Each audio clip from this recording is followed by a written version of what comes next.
And it sounds funny, I'm going to talk about boxes. No, not sustainers, the boxes that go in the box. Okay? So there's 2 styles of them at this time. Last year, oh my God, the year before, we came out with Generation 3. And we came out with these boxes right here. Okay? And they fit, come over here, Chris, get this. They fit in these CIS ORGs, or CIS organizers. All right? We have different sizes. I'll go through them. But I was showing somebody here internally the other day, and we have these little pods in here. And if you look up here, the reason it's designed like that, okay, in the different sizes, is when I take it out and I have stuff in here, it doesn't what? Move or disperse amongst all the different boxes inside. It's a killer system. Okay, so when I was first looking at the CIS organizers, I opened it up and there's, oh my goodness gracious, 6 styles. You can buy them empty, whether in the M style. Whoopsie, let me open it up. Okay, completely empty. So you can build them out yourself, because if you look online, you have the different size containers in there, or boxes. You can buy them with, okay, either an M or L, and when you look at these, okay, and all of it is drilled down perfect online or itemized. You see this? It says 20. That means there's 20 boxes inside. Okay, so we pre-fill them. And sometimes they're the 50 by 50s or 50 by 100s or 100 by 100s or, ready, 100 by 150 or 150 by 150. Then there's one that's a 10. It has 10 boxes inside. So on the Sustainer M style, there's the same thing but different ones. One has a 6 and one has a 22. Double check me on that. In fact, I'm going to look right here because I did this because I wanted to remember. Yep, M22 and M6, and you have the different ones, or you can get it empty. Okay, but when I was setting this up, I was looking at this going, man, I could use a little bit longer box. Duh! And it was like, okay, wait a minute. We thought about it, okay? So there's other styles out there, and just these are really cool. This is a 150 by 350, and this is a, even I make mistakes, I got it right here, a 150 by 3 inch. Whoop, whoop, whoop, whoop, whoop, whoop. Okay, so there you go. It's really important to remember this because this one here is a 100 by 350. And it's componentized, so they all link in there. They all stay in there, and there's no mixing. So that was Generation 3 with the CIS ORGs, or CIS organizers. But somebody said, why do you have other boxes in there? So you got to pay attention to the web, and you got to pay attention to the catalogs out there, because there's other boxes. I'm going to move those over so I don't get confused. These were the originals, okay? They're a little bit, just a hair taller. These don't work in the ORGs, okay? And this style, and one more style right here, this style. Okay, they are not designed for the ORGs. And I'm just gonna measure these out. This is a 60 by 60. This is a 60 by 120. And this is a 120 by 180. Well, look, see how that all works? And if I have 2 of these, they link together. Because, listen to this one, Minnie. Okay. What is 120 divided by 2? 60. Okay, so look, 2 60s equal 120. Oh. Minnie, you're wicked good at metric. Okay, but where do these work? They work where the CIS ORGs don't. Everybody remembers the old toolbox, right? Where the new Generation 3 toolbox, this folds down, it works in the Sustainer systems, a van. But what's nice about it is this is where these work. Chris, come in here and see this. See how I can shift them around like this? Here is a piece of the puzzle I want you to understand about these I don't want to call them older boxes, but other style boxes we have. Rick Bush, myself, were working with this toolbox years ago, and we went like this. And Rick goes, I wonder if you can double stack these, and look how perfect that is. So you can do that. So anybody has the old style boxes, we still offer them. And if you have the old toolbox, you can double stack them. I wanted to point that out. Now this is still in our arsenal, and this is where those older style boxes work, right in here. Everybody likes this toolbox, and you can stack it out. I think it comes with 6 or 8 different style 6 or 8 different boxes when you initially purchase it. You could still get multiple boxes, and I componentize this. And when I'm out doing an install, this is my doors and drawers toolbox. Once again, it stacks right on top. And the other places I want to show you, because this is where I have them at home. I have a Sys Combi, and these boxes, if we notice these 4 little pods, those lock right in there.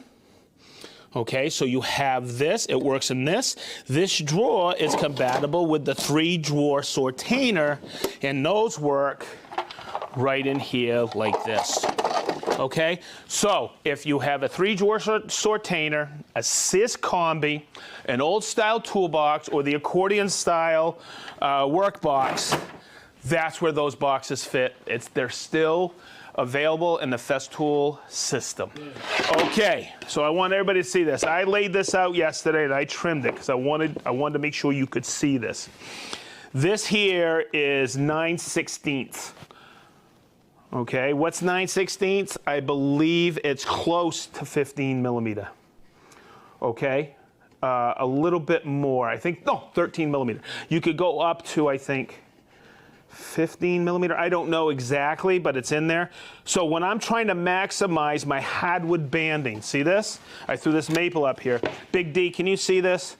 You're zooming in on it. There's a slight taper. And when I did this, I'm looking, I'm going, oh my God, there's a slight taper. And then all of a sudden, the light bulb went off. I want this. I want a perfect 90 degrees. Okay? How do I accomplish this? It's easy. It's the bass. Hey, isn't that a song? It's all about bass. It's all about the bass. I can't even sing. Wow, look at all these people, Minnie. You're writing. Hey, it's Dirk from Dayton. All right. Okay. This is the 0 I'm going to pull this off so you can see it. Oopsie, sorry. This is the 0 degree base. And if we look at them, they're hard to discern which one.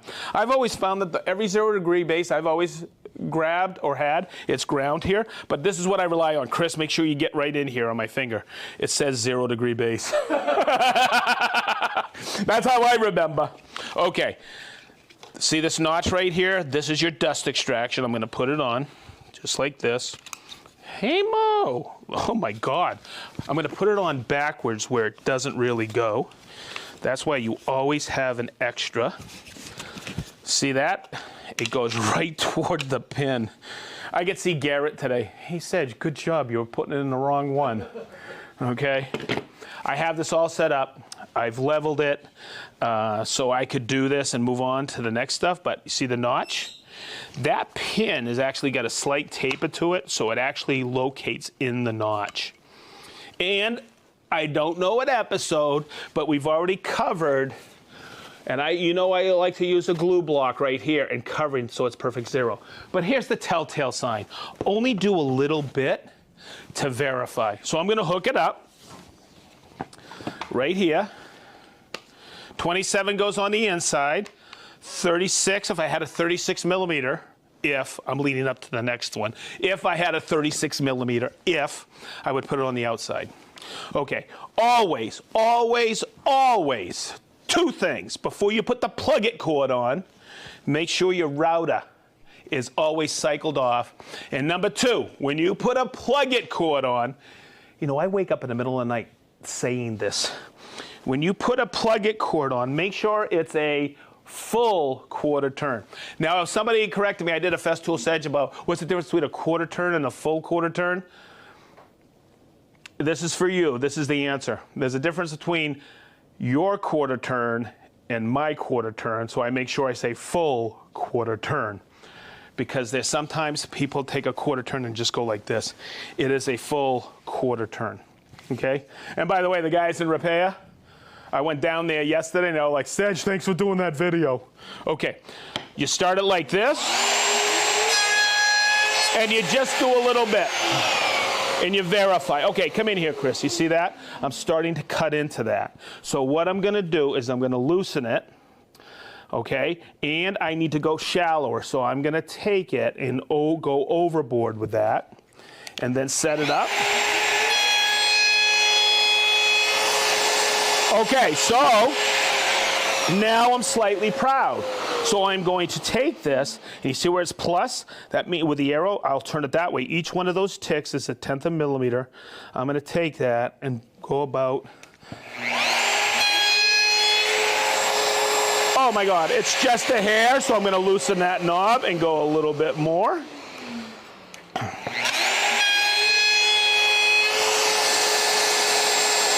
Okay, so what I'm gonna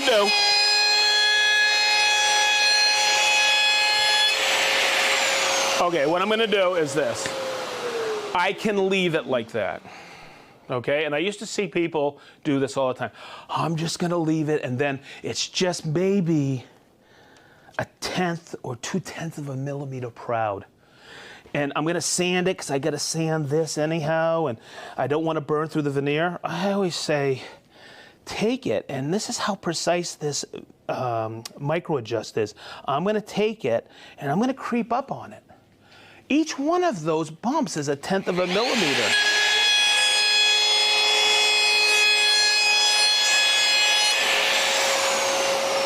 That, and look, I'm using my fingernail, that is perfectly flush, and I've left that little glue, dry glue.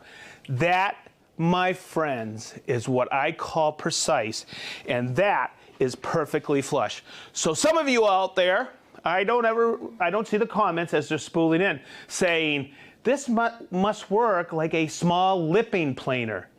Correct, that's exactly what it does. Because when you put that nosing on there, or thicker hardwood banding, sometimes you get one of these very expensive lipping planers that does that on a countertop.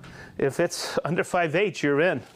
So I just want to set that up and show you one of those bases that is lost in the catalog. Okay, good.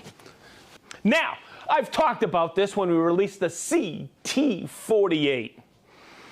And almost every week somebody asks me, hey, do you have an adapter for the 36 millimeter hose to go into a 27? Hello! But it's lost in the catalog. This is the reducer. I think we call it the reducer.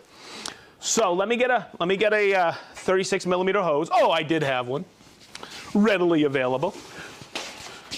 I'm gonna take it, put it in like this, and set it up. I'm gonna take my 27 off of the router, because I want to explain this to you properly. So say you have a CT36, or say you have any dust extractor and you want to use a 36 millimeter hose in it. You can. But the situation happens like this. Now watch. Always remember, ooh, I almost lost my reducer. Sonic reducer. Okay. 36, when you see an aperture or a diameter like this, a 36 goes on the outside. It will maximize or help elevate the dust extraction, bring out the bigger chips you're making. It's on the Capex, it's on our track saws, right? Here it is, right here, right? Goes right on the outside. But always remember, so doesn't the 27, but the 27 goes on the inside. But when we look over here, now, hang on. I gotta make sure I have everything. Come on, let's get you over here. Somebody asked, and this is why I'm bringing it up, oh, just get a reducer and get a 36 millimeter hose. Well, look, see, because the 36 doesn't go on my Rotex. I'll always use a 27 millimeter with my Rotex.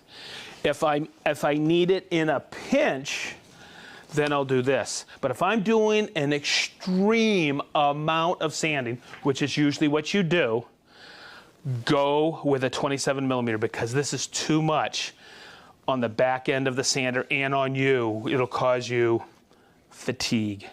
So that's why I always recommend a 27 with sanders. But in a pinch, you're out there, you're on a job site, you gotta do a little bit of sanding, and you have your 36 millimeter hose. Make sure you have one of these, and you can use any of the sanders. So let's talk about this, and it's about recognizing what blade for what.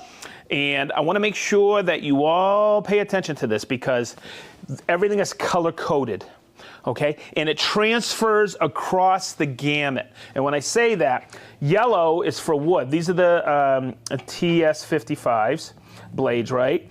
Red, you see how they're color coded? It's for plastics and laminates. Blue is for aluminum, non-ferrous, and green is usually a specialty blade.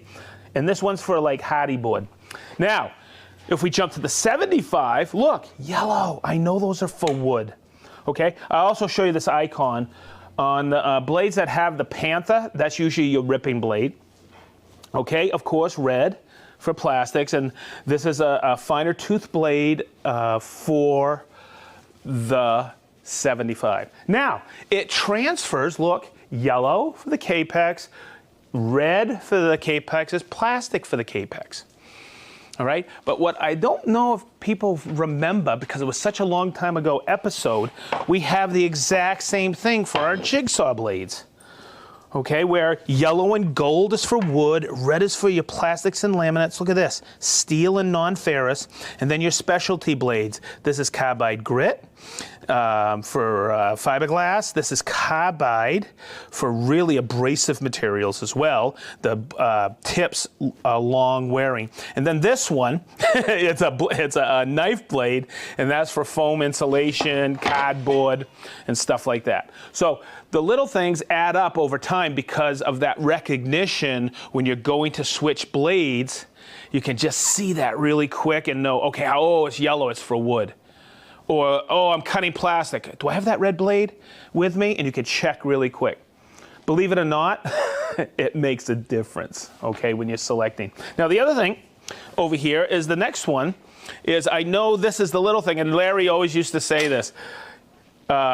When you need to switch a blade on a tool, thank you, Gage. I really appreciate it. When you need to switch the blade, where do you got to go on a traditional circular saw? You got to go where? You got to go back to the case that you threw away, okay, or buried somewhere in the shop or in the truck to find the wrench. Well, with a lot of the Festool tools, we give you onboard tool storage. Okay, so you could change the blade effortlessly and you don't have to go searching for the wrench or the key or whatever. If you don't think that makes a difference, go back and try to find where your wrench is for your traditional circular saw in your truck. I bet you it takes 5-10 minutes, if you even have it anymore. Okay, so we're gonna step over here because this is the one that, oh my goodness gracious, I used to struggle with this until I started working for Festool. I just didn't know. And I still think a lot of people just don't know. So this is the HL850. And if I need to change the blade, there's a 5 millimeter hex stored right back on here. You guys get that common thread going now? 5 millimeters. That is a common dimension in the Festool realm. So here is how you take off the blade. You move the guard back like this, and there's an arbor lock right here. So I'm gonna press that, and this is a 5 millimeter hex. Okay, and on the HL850, okay, let me just get this going here. Whoopsie. Wow, boy, that's tight. Chris, did you put this on last night? How'd you know? I'm telling you. Okay, we're gonna take this off.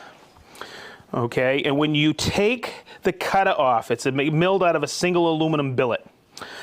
There is a replacement knife or knife on here, or knife. Okay, or cutter. So I'm going to take it off. Don't lose that. But there's 3 jib screws in here. And those are 2 millimeter. I used to go search for a 2mm hex to take those off, and if you flip it around, we actually, onboard tool storage, the little things, we actually include it right here in the handle, so you can change that, and the straight cutter is out of carbide, and you can change that cutter lickety-split. And if I'm changing the blade on the Capex, right back here in the handle is all you need to change it. This little piece that used to be on here would swivel out if you got an older Capex, and then you have the 6mm hex to, whoopsie, don't lose it, to change your blade. Okay? So it's about a quick change, and that is what's really great about the Festool system, because we usually, if we can, include the wrench or the hex to change things. Okay, now, on the TSC, the TS55, 75, we have something on there we've always had on there. This is a plunge cut saw. And I used to see people struggle all the time. Where do I set this up? So, I'm going to set this up for us because it's the little things that make a big difference with Festool. I thought it was kind of intuitive. Oh, there it is. But it's not. Okay, on this little window that comes with it, there's a little line. On the outside splinter guard, there's a little line. Chris, come in here and see this. Okay, and there's actually a line here. When you have your plunge setting at full depth, that's your entrance line and that's your exit line. So we even think about the process or the method of plunging. It could be dangerous because as you have a full speed blade plunging into substrate, it wants to kick on you. That's why we have this. And this is called the limit stop. It limits the lift. In here, there's a little ledge that goes in. Come in here, Chris, so you can see this. It goes and locks into this little piece on the base of magnesium aluminum. And I'm just going to take that. What I'm going to do is I'm going to line that up with the line. Hopefully my eyes are pretty good today. I'll line it up here. Chris, come over here, get this. I'll bring it right to the line there. And then I'll just take another limit stop. One comes with the saws. I'm just going to slide it in like this. Okay, and put the stop right here. Okay, and then let's get going with this. I'll lock in the batteries. Did you notice how I did all of this without the batteries intact? Always do that. I'm just going to check to see if my Bluetooth is enabled. I'm going to lock my hose on like this, and let's see if my eyes are the way they should be. I'm going to make sure that this is pushed all the way down.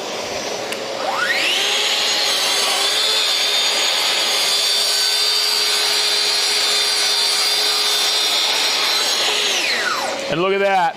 From point to point, you have a perfect, absolutely perfect plunge cut. And also, what's really important, it's also safe. Anybody can plunge cut effectively and accurate with the Festool track saw system. Okay, so there you go. There's number 2 that I needed to cover. There's another one I wanted to show. Remember I said color coding about the blades? There's also color coding about the pads. So the pad that comes with, this is the Rotex system. That's the black pad. That's the one that's basically, we call soft. It's actually medium. Then we have this one, which is gray. Okay, now it doesn't matter what sander it is, they're all color coded. Okay, so this one here is your super soft. We have one here that's blue. That's the hard pad. And then this one, I showed this in the polishing video. This is for the 6-inch Rotex. It's a little bit smaller, but that's when we put a polishing bonnet or a sponge on there. It doesn't go to the very end. So the green is always your polishing backing pad. So there we go. The other one that I called out recently in a video is the clamp. And when I say the clamp, I'm not going to go elaborately in them, but when I take this one off, I had it set up so I could show you the plunge cut, but if you notice, you see the L part of this profile right here? It's lower than this rib of the track. if I had this up here like this, a lot of people don't know you can reverse it and lock it from underneath. This gets the, when I had this plunged earlier, look, see how it's hitting? Chris, you getting this? Mm-hmm. Okay, so to make sure that the clamp didn't impede my my rip, my plunge, my cut. Oh my God. I just reversed it from underneath. I just take it. It's kind of acting like a hold fast. I'll come right under here. Chris, can you get this? Right under here like this, and then I'll come up and lock it. Okay, so there you go. Whew. Look how all these little things are adding up. It's a huge time saving. It also saves you on frustration. Okay, as promised, I'm going to get back here and we are going to talk about the Domino. And this one came about from a training I did this week. And I said to the person I was training, his name was Steve, I said, hey, it's in the supplemental manual. Because I pointed something out about the Domino, and he goes, what's that? The supplemental manual is on the Festool USA website under owner's manuals. You'll see the regular owner's manual that comes in the sustainers, but you'll also see the supplemental manuals. There is so much killer information in there. They're actually fantastic owner's manuals. I wanted to call it out. So many people to this day still don't know that they're available on the festoolusa.com website under owner's manuals. That is a little thing that will add up and make your Festool experience much better. Okay, let's talk about this because I see people, or I used to see people struggle with this, and I didn't know about this until about 4 or 5 months after I started with Festool. Okay,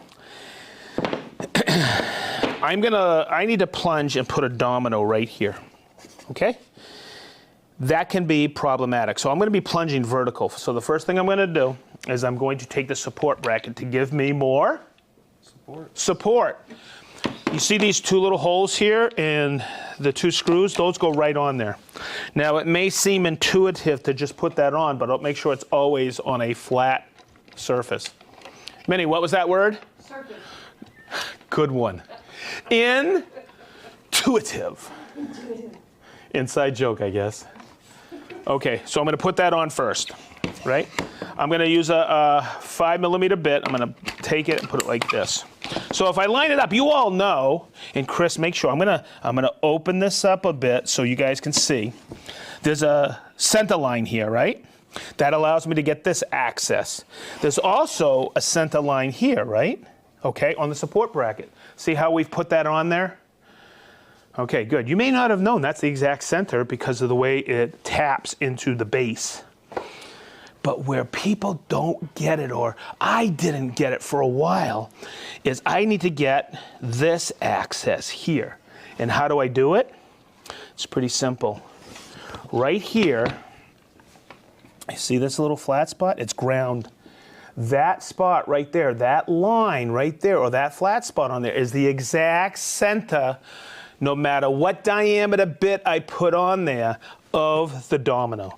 So what I'm going to do is I'm going to hook this up and I'm going to make a plunge cut so you can see how accurate this can be.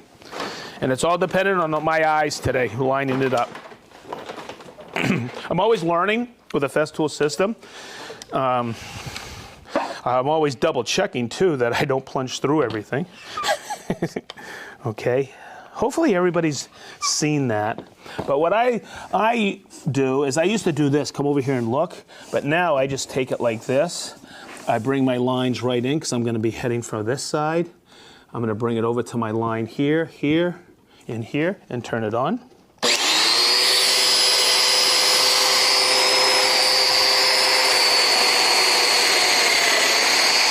And that'll allow me to plunge right in there.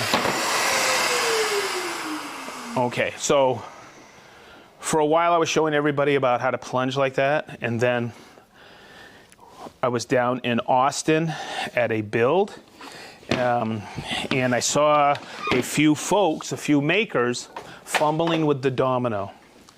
And I walked up, we were doing waterfalls down there, or they were doing waterfalls, and they were taking, I'm going to take this off, And I said, and it's one of those things that hits me when I see people working with the Domino. I was like, I thought everybody knew that, and not everybody knows it. So I'm gonna pop the, you guys see my wrench? It's not, it's okay. Oh yeah, right here, right where I left it. I'm gonna pop it off. Well, this is what I saw everybody doing. They had a mark here. This is cut at 22.5, so of course I went through this before, it's 67.5. Okay, there's a positive detent. You can see the flat to the flat, right? But they had the motor on here, and they were trying to eyeball it. So what I showed them, and I thought everybody knew this, take it like this. Big D, can you get this over here, right here? Okay, is take the fence off first. You now know that's the center line, right? Just bring it over here like this. Look how easy this is. Do your setup just like this. See that? Big D, you got that good? Yep. Okay, and then lock it in. That's as simple as it gets. And you know what this is? That's one of those little things that you may not know, that little flat's the center line. Okay, so that's where we had marked where we want the Domino, and that's how you do your lineup. And now you can put your motor on. Okay, everybody, that's a wrap. Sorry, guys. We love you. We'll see you in a couple of weeks. We'll see you later.